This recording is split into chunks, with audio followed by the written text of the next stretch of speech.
I like it, cut G.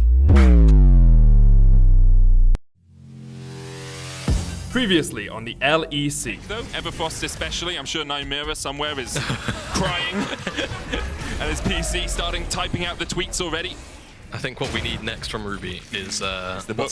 No, it's not the book. It's what's the item called? The Horizon Focus. Oh yeah. And then the tweets will come out. But if he goes the book, then he is all is forgiven. If he gets Magis second, he's got 9 stacks. So someone is shouting by the book. It might be Nymera. I don't know. Who knows? One day later. We've seen a couple of Ahri games recently. We've seen an awful lot this year, and particularly last year as well, where we've seen Ahri being played. And you might have seen me chiming in about the internet, on Reddit comments, on Twitter, wherever, talking about how I either like or, on the whole, dislike what pro players are building on Ahri. So what I want to do is go through a bit of a conversation about what I think Ahri should be building in the current pro meta. I think right now most of the world is on 13.5 as a patch. We've got a couple on 13.4, and we're soon moving on to 13.6. On the whole, that doesn't change Ahri's identity within pro play, besides some of the jungle nerfs coming, which might affect her in some way. But still, the logic should carry through. So what I've done, folks, is I have made a PowerPoint. So my cam's going to be up here, so, you know, just say hi to me up there in the corner. And so we're going to get into this. If you have any questions, please ask me. And if this is in comments on a YouTube video or something like that, obviously ask me there as well. So let's get into it. Ahri builds on this kind of patch. So we have 13.5 currently in the pro meta. So I have a lot of issues with how pro players are building Ahri. I think that it is often quite disconnected from how I think they should be playing the game. And I don't think they're making their jobs easy, despite the fact that there are an awful lot of good Ahri players out there in the pro level at this point. We've seen it in the pro meta for a little while. It's just about making your life easy and trying to get away and dispel some of those worries that Ahri doesn't actually deal damage. There are definitely ways that this champion can. It's just not always being helped. So onto the first bit. Let's talk about Ahri as a champion in pro play. And again, this is very different from solo queue. I blind pick Ahri in solo queue. I get away with it. But in pro play, it's a very different kind of beast. So why is Ahri being picked? One of the first things is, so we're focusing on this first point, you got early mid lane control. What this means is often you are fighting very early on, and you are using your W start, which is point and click effectively. If you auto-attack W, you can get that move speed to chase on front of the auto-attack. If you're running something like Electrocute, that gets you a very easy Electrocute in lane. And otherwise, it's still a very good fighting combo at level 1. Because you deal so much damage at level 1, you can often force your lane opponent off the wave. That gives you lane control. It allows you to push in. And if you have early damage and early push on a wave, it means that you can start setting up for early mid lane plays. And this is actually the second reason, or kind of bridging into the second reason why we see Ahri. Because you have early mid lane control, and then that flows quite nicely into a level 6 kind of power spike, you're often being picked with early pressure junglers, which can dive quite deep and often do a fair bit of damage themselves. Typically, we've seen Vi, we've seen a bit of Wukong. In the past, we saw some Lee Sin, and occasionally that comes out now, but typically it's Vi and Wukong first off. That's what we're primarily seeing in pro play. So when we kind of talk about later in terms of how this combo is meant to work most efficiently, this will often be what we're kind of basing that around. If you have a mid-jungle combo which are kind of adding damage to each other's burst, how does that affect how you should build, why you should build, and how you can get the most out of it? There's also something that we're seeing an awful lot more recently, particularly if you look at in LPL, we've seen this. I think we saw this a bit in LCS as well. We're seeing a fair bit of other Vi combos. So if we see the Vi first picked, sometimes Sejuani or something like that as well, but often kind of against the Vi. If you see a Vi Taliyah, Vi Veigar, because they don't have the Ahri, say if this is a Vi first pick, if you pick an Ahri sometime in the draft before the mid lane pairing is put through, or if you see the Taliyah or the Veigar locked in already, if Vi ults at you, and you ult and flash right back the other way, you can actually get out of that combo and stop them from 100-0ing you. So Vi ults you, you pull him out of position. This also works against Maokai, sometimes against Lee Sin or something like that as well, although Lee Sin, a bit high burst in the early games, so they get a little bit funky. But that means you can pull an enemy jungler out of position and potentially get free kills against them. Vi can't cancel her ult, so once she's into the team fight, you've dragged her back a full screen away. There is some value to that as well. And why that's important to kind of list separately from something like your own mid-jungle kill combos is that you build differently to achieve that second goal from the third goal. And then one thing, which of course is kind of like fair weather in all of these things, reset snowball team fights. Sometimes you see Ahri as the single reset. We saw it last year, sometimes having Ahri Viego. That was a pretty big combo as well in regards to you get one kill, both of them reset huge amounts of damage. And with the return of something like Jinx as well, or something like Zeri, which also chases down team fights. When you start winning a team fight, you often win very, very hard as something like an Ahri, and with other picks in the current pro meta, we often see this being a very powerful way for Ahri to run over a game and get really, really high value, despite the fact that a lot of people do think that, Ahri does lack some damage compared to kind of contemporaries in the mid lane. But those other contemporaries, they don't have the same reset value. They don't have the same kind of target accessibility, which of course is one of the reasons why Ahri is picked over them, alongside being more safe than them as well. So that's kind of set in stone as what we're trying to achieve with Ahri. Not all of these points will be achieved in the same game. As we said, some of these are easier to do on one side, some of these are only applicable in some drafts, but on the whole, these are the big reasons why Ahri is being picked. And there are a couple of other reasons too, but these are the big ones. So with that being said, one thing which I mentioned just before that is why these separate goals might pull in different directions. And one thing we talked about, particularly if we go back to this other slide, these 2 points here, which we're going to highlight, sometimes they have to be done differently and have to build differently to get the most out of these kind of goals. Because as we said, one of the big complaints about Ahri, and I completely agree with this, if you see the way that pro Ahris have been building, is that Ahri lacks damage compared to other champions which you might have picked in similar drafts, or other kind of champions that we pick in the mid lane at this point. Say, for instance, we have something like Syndra, Talia, Veigar, Orianna or Victor, other scaling mages, something like a Nazir. If you're trying to sit in the backline, often you're very much outdamaged by these champions, and if you're trying to dive forward, sometimes you're kind of left there just kind of throwing out a couple of your skills, but you're not actually landing killing blows, as opposed to, say, something like a LeBlanc that's built a Ludens and a Deathcap and a Shadow Flame or something like that. So often we're left feeling quite unsatisfied when we see Ahri, and it feels like a lot of this is due to the fact that Ahri isn't really cultivating her build, at least in these pro players' hands, to get the most out of the combos that you're looking for.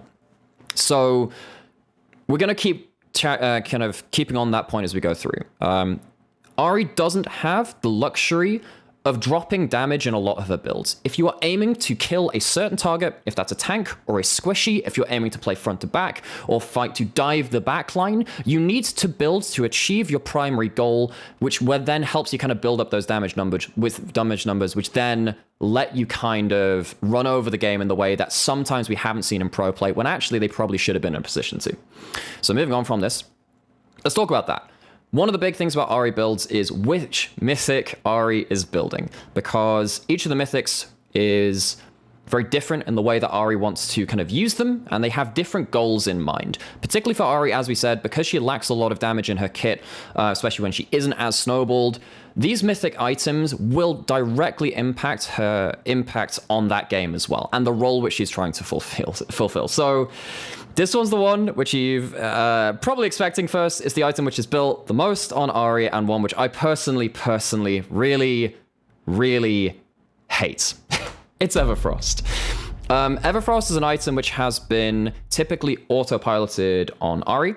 This is the pick which you will see most of the time on this champion, and it's not always applicable. So let's talk about when is Everfrost actually good? Just to say, what does Everfrost do as an item? And then we're going to compare it to some other items later, and then have a think about, is it actually the best item for the Ahri player in that spot? So the big thing, obviously, is that you have its active, which can add in an extra 1 second root, and it gives a decent amount of damage as well. This damage is actually slightly more than Luden's proc, but you're only going to get that once in a fight. As you see there, 30-second cooldown. It's very long, but it can help in regards to adding some CC in and adding a little bit of damage as well. It doesn't have any flat magic penetration. It doesn't have any damage over time. It has slightly less AP than its other kind of item options as well. So Everfrost will help you when you are part of a setup combo, but you're not the one dealing all of the damage. typically, when we talked about the mid-jungle combo, which came up in the very first point of what Ahri does as a champion in the pro meta right now, you're comboing up with someone else in your team. Typically, that's going to be your jungler. So if you have a Wukong or a Vi flying in, what you are doing with this Everfrost is saying that I'm going to CC someone in place a little longer so they can deal a little more damage. You are being part of the setup for that combo, as opposed to your jungler setting up for you where potentially you have built more damage and you are the one which is then kind of knocking home that killer blow. There are some other applications for Everfrost as well, where you are trading through minion waves. Charm is blocked by minions and other kind of targetable objects, so this means that you can't trade through a minion wave. This is particularly important against particularly the Sylas matchup, sometimes Akali or something like that, and a couple of lower range matchups where maybe they have built an Everfrost themselves. You counteract that CC across the wave, where normally kind of that CC is very, very impactful. It allows them to close the distance with you. So that's what normally springs to mind in my eyes when you are building Everfrost and what that helps it do for you. So what does it not do? It doesn't help you do the most damage. As we said, if you're playing with a jungler like the Vi or the Wukong, you are giving up a bit of your own damage to make it a little bit easier for someone else in your team to do damage. That's typically what Everfrost gives to you. It's very good in that point where you kind of don't want to be building flat magic penetration, which is given by something like a Ludens or given through some other items. Because if you're already building into a lot of magic resist, you don't really want to be going for flat pen. It loses a lot of its value. But this kind of means you're in a bit of an awkward spot. Because let's think about it, right? We've just said, if you're building into MR, you don't want to be going for flat pen. But what's one of the most common magic resist items in the game? It's Merc Treads. What does Merc Treads do?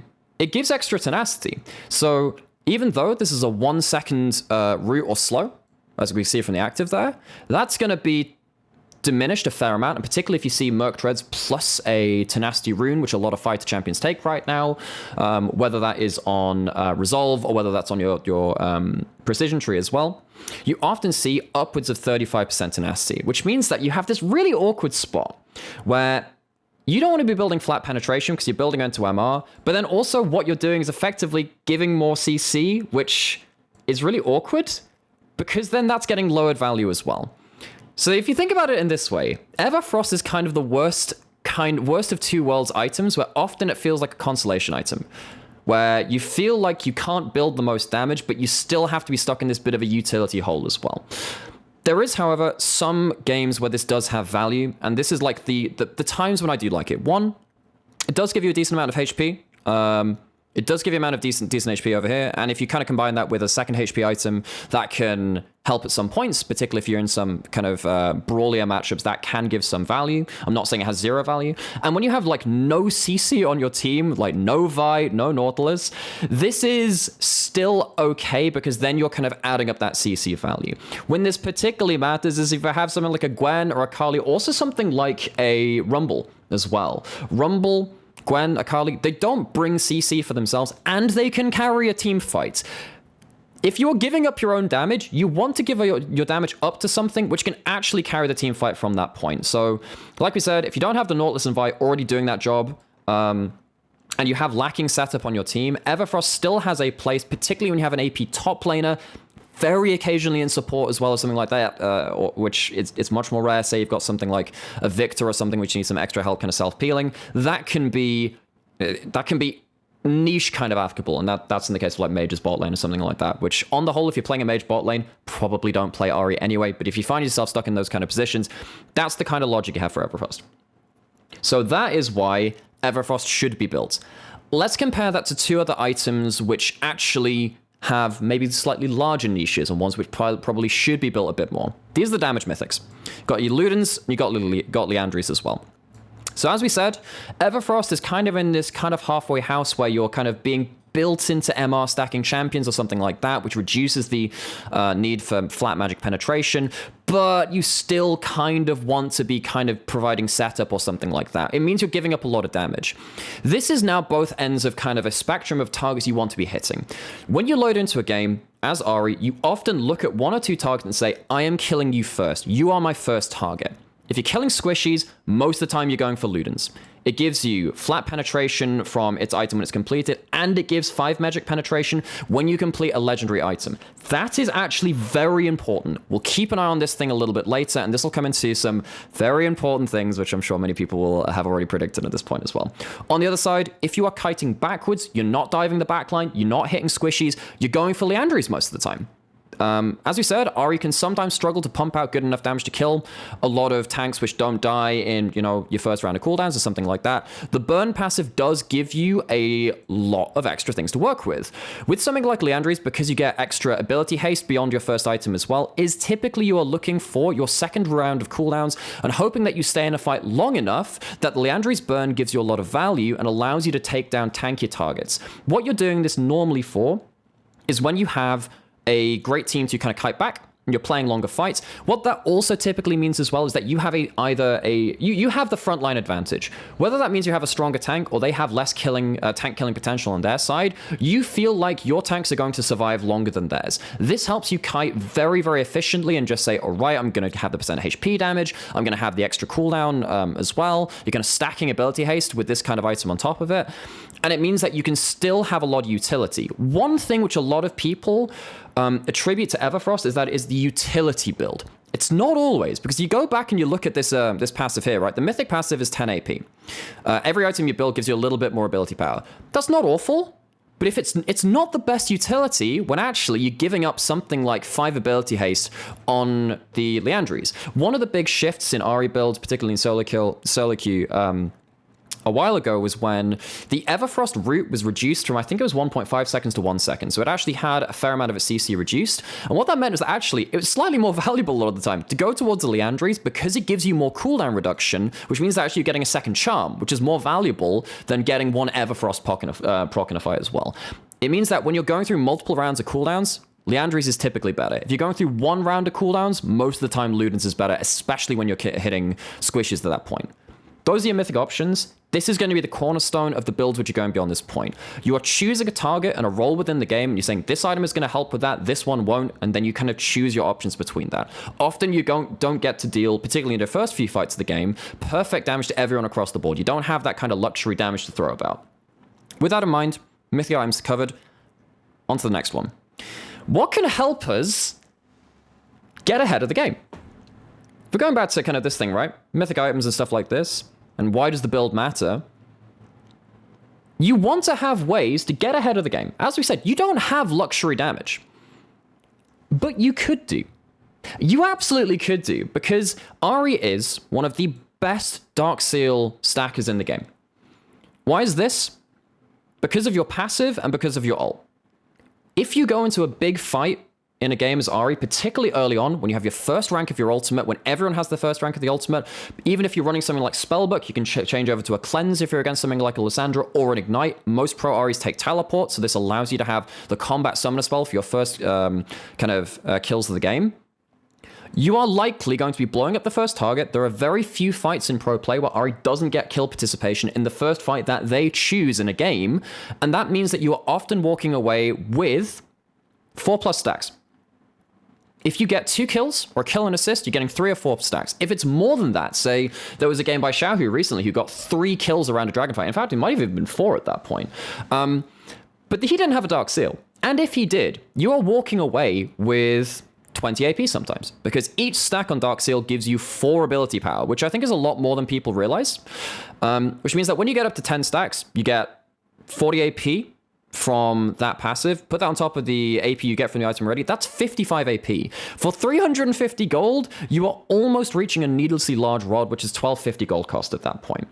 A lot of people forget as well that with Ahri's passive, when you kill a champion, it is empowered from the base amount as well. When you kill 9 minions, you do get a slight amount of healing. When you kill a champion, you get even more, and you also get an ult stack as well. So typically, Ahri wants to gear up for one massive first fight at level 6, and what this means is that I don't care if you can build up to a like a lost chapter or something like that, your first set of components. Darkseal is almost always more worth it than completing even some bigger items at that point, because it empowers a win condition for you. If you start getting a lot of these very good snowbally fights and start stacking early, this gets you to the point where you are ahead of the game, and Ahri is often gated by when she is diving into a team fight, looking for the first pick, she doesn't quite have enough damage to turn it over. Now, if you're suddenly comboing up with the jungler and you've got the Darkseal stacks and you're ahead of the game, you've got the kill gold as well, you start getting out of control and you can play towards different win conditions, and you become a lot more relevant than other champions in your role because you have higher kill access in terms of your target access, you have more mobility, and of course that reset potential to run down fights in the way that something maybe like a Syndra or Talia couldn't at that point, especially something like a Veigar, which is very good at kind of zone control at some points, but doesn't necessarily have that chase down factor. For the record, Darkseal stacking is very good on a number of different champions. I've said in this sentence here that Ahri is the safest and most effective Darkseal champion, stacking champion in the game. Honorable mention does go to LeBlanc. LeBlanc is actually very good at kind of hopping in, getting kill participation because she has high mobility and low cooldowns for that point in the game comparative to many others, and she often survives a lot of those fights because of that mobility. However, because of Ahri's passive, she often does end up in a position where she's healing quite a lot through fights which are already won, especially if you're the one initiating the fight with your jungler. You're typically getting the first fight, you're walking away with stacks, and you're starting to get value out of that. What this means is that you're getting ahead of the game. Brings us on to the next thing. When do you go over to Magis Soulstealer? Because, Mythic aside, Magis is what really empowers a lot of pro Ahri plays. Not every build, there is one specific one which applies to the likes of Faker and Xiaohu, which we'll talk about later, but this is the thing which a lot of people default to in kind of pro games. However, outside of that, we do see some pro players pick this up. I fully support this as well, because all the logic that we use towards Darkseal also applies towards Magis. When do you buy it? A lot of people buy this too late. You'll often see people reach 10 stacks on a Darkseal and they'll sit on it until third item, sometimes even fourth or fifth item at that point, sometimes even going as like the last fight of the game, your Magis is kind of built up at that point. Magis is best as a second item. Why is that? Well, partly it is because if you're having your point of power for Ahri in the very early game, where you've got your first ultimates of the game, you're switching over to something like an Ignite if you have a spell book, or you're kind of playing around first item spikes before other people start to really outscale you, like an Azir or a Victor or an Orianna or something like that, you're looking to get ahead of the game, keep yourself ahead of the game, where otherwise you might plateau against people that would eventually kind of outvalue you. You want to do this, particularly on second item as well, though, because you are a legendary item as Magis Soulstealer. What that means is that, remember when we were talking about the mythic passive from, say, Ludenseer? You get yourself a very cheap 5 magic penetration, or a very cheap 5 ability haste. It adds an extra little bit of value when something like a Blighting Jewel or a needlessly large rod wouldn't do, despite that having the same cost. Now, the actual change in terms of AP you get from Darkseal to Magis is not the largest thing ever. If you're at 10 stacks, you only get an extra 10 AP because you go from 4 AP per stack to 5 AP, but it's still a decent bump up, and you're still in your point of power when you buy this. You get those extra stats from your mythic item, and allows you once again to take one good fight, and suddenly, when the Darkseal would have been stuck on 10 stacks, you could be anywhere between 16, 18 if you get 2 kills or a number of assists. And you start getting to the point where Magis, when it is fully stacked, I think this also surprised a lot of people, Magis at full stacks is 140 AP. That is the highest individual AP item in the game. And it gets to the point where if you build a death cap after this point, you get 35% increased AP from this point, which means this goes up to 189 AP from a single item when you get a Rabadon's death cap. And as we said, Ahri is one of the safest, most efficient, highest kill participation champions from the mid lane that can safely guard these stacks. This puts you ahead of the game. This gets you into a point where if you're comboing up very well with your jungler, you are playing around side lanes to the point where you are getting kills on something like an Azir, which is just trying to farm up, or a Victor that's out of position, or a Jace, which might have got a lead in topside but can't survive the burst combo from something like a Vi Ahri, and you start getting off the chain very, very quickly. So that's the logic of Magis. That is why typically this is not actually an ego buy. Most of the time, even if you die in a fight, you'll often get 3 assists or more, which means actually you're gaining back 6 stats, which instead of losing 10, you're actually only losing the 4 because of that point. And Magis still holds its value. And particularly once you get up to 20, 25 stacks, this item becomes incredibly valuable after that point.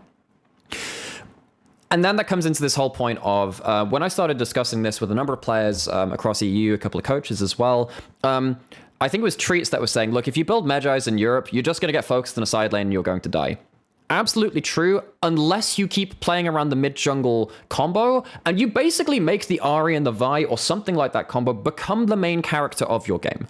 Because every time someone comes towards you and tries to take down your Magi stacks, if you are playing towards Ahri on a side lane or going into the enemy jungle with teammates nearby, every time someone jumps onto you, if you hold onto a stopwatch or something like that, and then your jungler comes flying over the wall, they CC someone up, you're actually just feeding stacks into the Ahri and into that combo. If they survive that play, and it's already hard enough to shut down the Ahri, especially if they have something like a spellbook and a number of ability haste items as well, something like CDR boots can help with this if you're against heavy kill combos, you get to the point where diving Ahri for the stacks often becomes a one-way mission, and you often lose that play as well if you're being snowballed against. Ahri then becomes a point of power. You play towards them as a locus of power on the map. You get vision control, and you start snowballing through the enemy jungle and side lanes.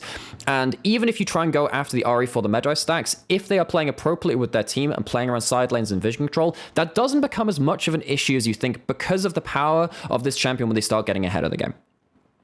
So that's what I'm talking about in terms of a lot of the value of trying to play through, choosing a right mythic item, and then going towards Magi Soul Stealer stacks and stuff like that as well, which is not something that we always see in pro play, and if we do, it's often too late. So that's what I'm talking about as kind of ideal kind of builds, ideal kind of moments of power or something like that. So what are we actually seeing? What are we actually seeing from these kind of builds, and why is it not necessarily as impactful as it could be? So one thing which I really want to make clear with this is that this is by no means a comment on the mechanical ability and the playmaking ability of Ahri players in pro play. There are some very good Ahri players out there. I think that Chovy is a great Ahri. I think that Faker is a great Ahri. I think Xiaohu is a great Ahri. Caps as well. But sometimes these players, particularly, actually not those players, a lot of those players are really good at it, at these kind of builds, or at least building towards their situation. But typically a lot of these players are not making their lives easy. They could be snowballing harder. They could be getting more value out of their item builds and helping them achieve the goals which they want to do within their game. So with that in mind, what are we seeing? So I pulled some stats from GOLGG, great stat website. And the first thing you'll notice is that despite me thinking that maybe Everfrost should be in around a quarter of your games, a fifth of them, Everfrost is overwhelmingly the mythic that we see. We also see that even though Ahri is the sole AP and you are being set up for by your jungler, like a Vi or something like that, we're seeing overwhelmingly cooldown boots as well, with some Merc Treads being thrown in as well for defensive kind of properties. We aren't really seeing any Sork shoes. We're only seeing Darkseal in about a third of the games, when I think that it is absolutely a core item to Ahri as well. And for me, this kind of building makes it much harder to activate Ahri as a champion. There are some games as well where you'll notice, say, for instance, Ruby's game here, this second one on the list. This is the game that they played yesterday, just before their tiebreaker. And this was a game where Ruby started popping off, doing really, really well, but I think there were actually some ways he could have made his life easier. For instance, I actually think this Shadow Flame was not a great buy. We don't see the Darkseal upgraded into a Magis. That could have helped Snowball a lot of the time, where I think there was a point in the game where he missed out on 2 kills worth of Magi stacks early because he was sat on 10 stacks in Darkseal. That's 8 stacks gone, which is, that's 40 AP basically lost to the wind and potentially could have snowballed further into that game. So there are a lot of games in here. I'm not saying that all of these games are good and bad. This is just saying that this is largely what we're seeing right now. We do see some death cap. It's almost entirely Everfrost. We basically don't see any Ludens in play. We occasionally see a Leandri's been put into play as well. And there's a significant lack of Magi's building, particularly as a second item as well. We basically never see Magi's coming out as second item. We saw it occasionally from players like Yagao last year in the LPL. So moving on from that, this is what we're seeing. And this is why I think it's very important to talk about some builds which potentially could be better than these. Because despite the fact that we are seeing some death cap, we are seeing Darkseal being built, it's not actually being upgraded, and we're not seeing correct mythics for the correct games in a lot of these pro player Ahri games. So moving on. let's talk about some sample builds. This is a build which we basically don't see in pro play. And for me, that is absolutely criminal. As you'll notice with pretty much every game which I'm saying, getting a Darkseal on your first base, your very first back of the game, is incredibly valuable. You do not want to be sat getting 3 kills when you don't have a Darkseal. Because if you just built that item just beforehand, most of the time that can be actually a very threatening condition for the enemy team to try and deny you snowballing out of control and getting Ahri over the breakpoint where she kills you in a single round of cooldowns, where she forces out defensive abilities very, very quickly into the game. So this build is core around these items for a very, very big reason. Ludens, as we said, gives you 5 magic pen when you complete any other item after that point, which applies to Magis. So when you have all 3 of these items, you get an insane bump of magic penetration. I believe it is 29 flat magic penetration. And this item, Magis, is very cheap. This is 1,600 gold, folks. And this can be 140 AP. Now, you're likely not going to be on 140 AP like at 2 items. A lot of games you'll have to kind of wait for one big fight. But as we're saying, because Ahri is such a safe champion, building this as a second item, even beyond just 10 stacks, particularly with the mythic passive involved with that, not the mythic passive, the 10 stack passive from the Magis, which gives you an extra 10% movement speed, can be very, very important for you at this point. Also, a quick shout out to Stopwatch as well. This is something that Ruby did in his first game of the Ahri, this split as well, which I praised him for when I was looking through his gameplay. Zhonya's is a decent item on Ahri, but much more importantly so, Stopwatch is cheap, and you only necessarily need to use it once in a lot of these games. As we said, if you're playing Ahri in a side lane and you're trying to kind of snowball your stacks, sometimes the enemy will come straight at you. It is much more gold efficient to sit on just the Stopwatch after you complete your first 2 items and say, I'm going to spend this amount of gold, and I don't need to spend like an extra 2,000 gold or thereabouts to complete a full Zhonya's. You can use that 2,000 gold instead to get towards a death cap. 2,000 gold, that's what, 5 minutes of play, more than that even. You're basically saving yourself a whole load of waves of farm, a whole number of kills which could have been kind of wasted on lesser stats from a Zhonya's, and instead, you're going towards this Rabadon's, which then gets you to the point where, as we said, this 140 AP actually goes up to 189 from one item, then also boosts up the 90 AP you've got from your Ludens as well as the 120 from the Death Cap. It is the very strongest 3-item spike you can get from an Ahri. What that means is that when you're diving forward onto an enemy AD carry, and this is actually how you play this build, you're looking to get to the point where your jungler kind of babysits you up to the point where you have enough stacks to start one-shotting carries on your own. We've seen a number of games where an Ahri will go into a Xayah, and Xayah will just kind of sit there and go like, oh, okay, I'm just going to ult, that's fine. You don't really get that choice versus the Ahri because you get to jump forward, force out the ult without using your charm, and then blow them up with just an electrocute or something like that. Very commonly, you'll see a lot of AD carries legitimately get one shot once you get high stacks of an item like this, or at least force them out of a fight. You're diving the backline with this build, and most of the time, once you get beyond a certain number of stacks, you are very valuable to your team, and you can win your team fight without necessarily getting yourself to the point where you're just one-shotting everyone. You don't always even need to do that. Typically, that's how this works.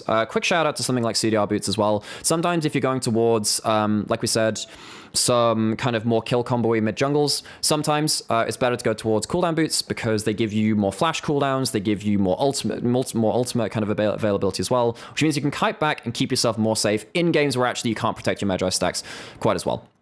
Also, shout out to this build. You're not building Shadow Flame because if you build Shadow Flame, you are overcapping on flat magic penetration. You're going beyond that 29 point, which is actually getting to the point where you're going into negative MR on the other team, which actually gives you basically no value against those. It's way better if they're building MR to go into death cap first, and then go into void staff after that point. At that point, you're dealing most efficient damage for your gold and for your item slots. So this is the first thing. This is the one that I build the most in solo queue. A lot of people are caught out by this kind of damage. And of course, if you are very ahead of the game, after your first couple of items and you feel like you do need to protect your stacks, can just go in towards one of your defensive items as well. Particularly something like a Banshees can be very good versus like heavy burst AP assassins, or something like a Diana as well. You can build something like a Zhonya's to ignore the ultimate, or something like a Banshees to ignore some of that burst. So that's option 1. This is option 2, something that we see a little bit in pro play. But again, typically without the Magi's stacking as well at this point. This is, on the whole, if you're playing Ahri the way that pro players are playing Ahri in terms of playing setup and utility, this build is better than going towards something like an Everfrost. Why is that so?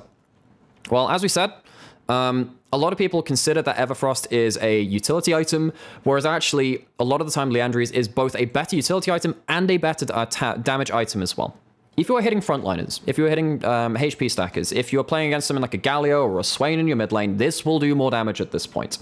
So if you're building 2-item spike of Liandry's and your boots, not that it's an item, but 2-slot spike, you are getting a lot of flat cooldown reduction as well, which allows you to kind of kite backwards with these 2 items. And then, of course, you're still building your Darkseal first and threatening to build it into a Magis as well, which then allows you at some points, if you feel safe, to go in towards a death cap and kind of snowball away from the game. Because you are kiting back a lot in this game, and typically you're playing behind a front line, as we said with the Liandry's, you typically sat there thinking that your front line will survive first. And we saw this, I'm trying to remember if the Ruby second game was played into a Maokai at that point. You can kind of drag the Maokai back into your team and kind of cut them down, or you can dash forward as well and just kind of deal with the HP stacking. You don't always need a stopwatch because of this, because you're not necessarily diving forward and doing the damage. You're typically stood behind someone with this build, or at least dashing backwards into safety in your team. You're not dashing forward into 2-3 people who can burst you out and kind of kill you with single rounds of rotations or something like that. However, it's still a fairly good way to kind of deal with this stuff. Particularly if you're kiting back from something like a Camille or a heavy dive combo, this becomes very, very useful, and especially into stuff like heavy dive combos like that, or something which is a bit more AD assassin-y, like a Zed, that can be very helpful too. Also shout out as well, in this particular build, because you're playing around second and actually third round of cooldowns as well, Cosmic Drive gets a lot of value. Cosmic Drive, after it got buffed, has a lot of stats that you want in a kind of a fight which goes very, very long. You get more cooldown reduction, you get more move speed to kind of kite people down, and you get, of course, a fair amount of stats from it too. Sometimes you'll want to go a bit more bursty. You feel like you don't need quite as much CDR. You kind of want a little bit, but you actually want to be killing HP stackers. Sometimes you can go towards a bit more flat pen. And because you're not overstacking on flat pen, sometimes a Shadow Flame can be a bit more worthwhile as well. Despite me not thinking it's the most efficient build, and most of the time I would prefer players to go towards Deathcap plus Void Staff, there are some places where on a second item spike, particularly if you haven't got like a lot of Magis stacks, something like a Shadow Flame can get you decent value from that point. Another shout out to Morellonomicon. You got DOT, you're applying your Grievous Wounds a fair amount. Also, sometimes you go for Ahri builds too. The reason why this is nice is because your auto attacks proc Ahri. Ahri is magic damage. If you have an Oblivion Orb, your auto attacks apply the anti-heal. So against stuff like if you ever come into kind of like any kind of drain tank in the mid lane, like a Swain or something like that, or more particularly something like a Silas, you can proc Morellonomicon on your autos and your Oblivion Orb on your autos. So that can be fairly important. That's also one of the reasons why we see it on LeBlanc into those matchups too. So that's option 2. And like we said, this is for elongated fights and typically killing HP stackers. Also very good into kind of killing multiple MR builders as well. In that case, you know, Void Staff as second, third item can be quite valuable at that point and gives you the ability to, again, cut through the front line, play quite safe, and still do decent damage. Then we come on to the kind of the niche builds where actually Everfrost is good. Now, there are so many caveats to this build because this is the build which we most often see in pro play. And even then, this is not an efficient build within pro play because what we see is we see the Everfrost and we see cooldown boots, and typically we will see something like a Horizon Focus second or something like a Banshees. I really want to stress that if you want to be relevant come late game, they can't be part of your core build before Rabadons and Void Staff as well. Because if you do that, we get to the point where we do get to the vegan Ahri build, which I'm sure a number of players have taken issue with before, where you basically deal 0 damage. As we said, you're in an awkward spot with this build where you don't incentivize having flat penetration.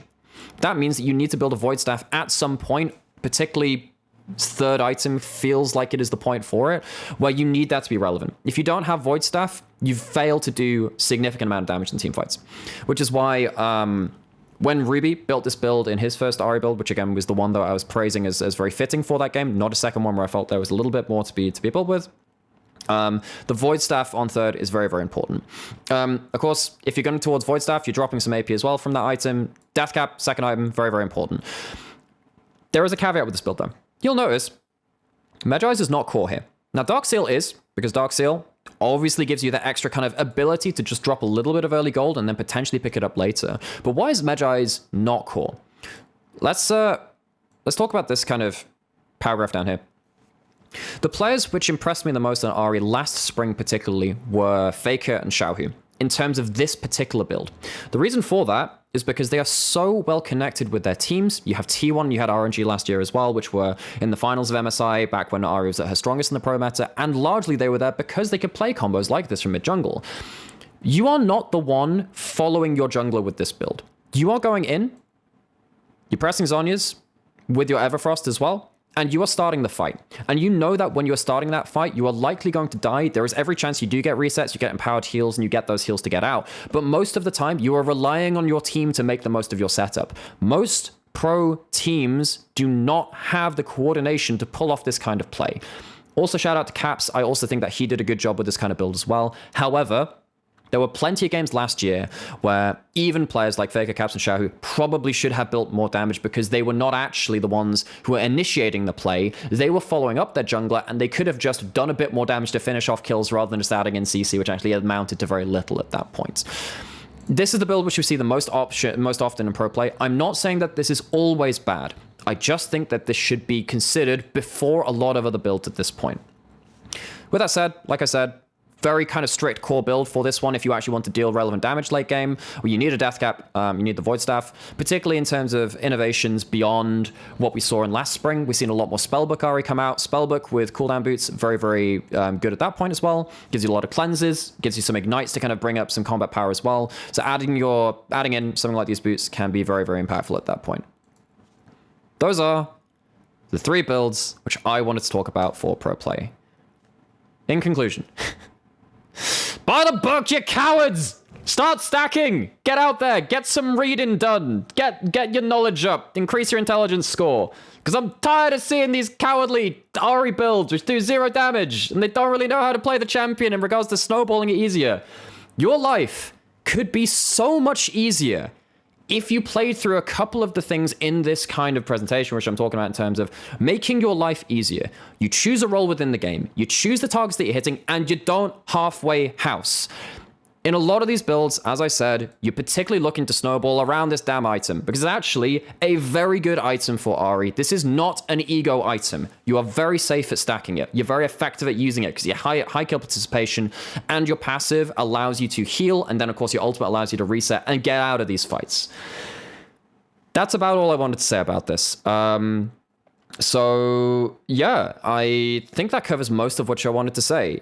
Basically put, I think that a lot of pro players are not making their lives easy, deciding the role that they want within a game, and building towards that. Thanks for coming to my my TED talk, or I guess a Trev talk, if this ever comes up with Quickshot involved in it. I started to coin that one. Maybe they can show this in LEC at some point. And yeah, that's pretty much what I came here for. So yeah, ta-da.